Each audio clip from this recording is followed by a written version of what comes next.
मोअज़्ज़ज़ सामीन, अस्सलाम वालेकुम वरहमतुल्लाहि वबरकातुहू। मैं हकीम क़ारी इरफ़ान सईद आपकी खिदमत में हाज़िर हूँ।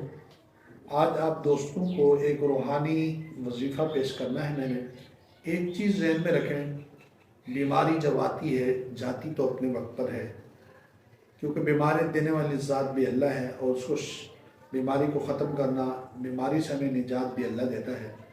सबसे पहले आप दोस्तों को बताऊं, जब भी कोई बीमारी का मसला बने, एक मुख्तसर आपको वजीफ़ा बता रहा हूँ, उसको पढ़ें।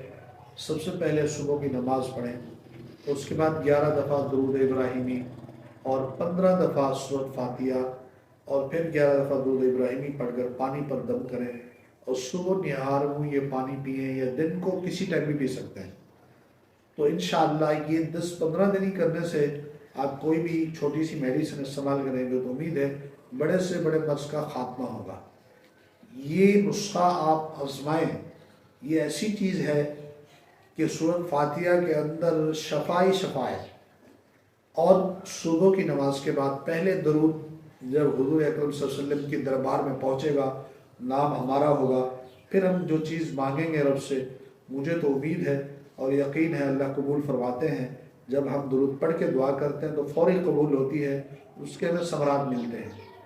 ये आप आजमाएं। ये वजीफ़ा सूरतुल फातिहा 15 दफ़ा, अव्वल आखिर 11-11 दफ़ा दुरूद इब्राहिमी नमाज वाला पढ़ें, पानी पे दम करके सुबह इस्तेमाल करें। इंशाअल्लाह बीमारी का खात्मा होगा। चाहे बीमारी कैंसर क्यों ना हो, चाहे बीमारी क्यों ना मुश्किल हो, लेकिन अल्लाह के आगे कोई चीज़ मुश्किल नहीं है मेरे दोस्तों।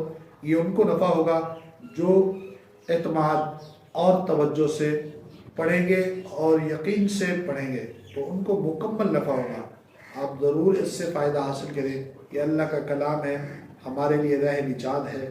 बस बाकी तो सब लोगों को पता है, सूरत फातिहा की फजीलत बहुत बड़ी फजीलत है और उसके फ़वाइद भी बहुत है, लेकिन मेरे एक तजर्बे में जो बात थी वो आप दोस्तों को मैंने शेयर कर दी।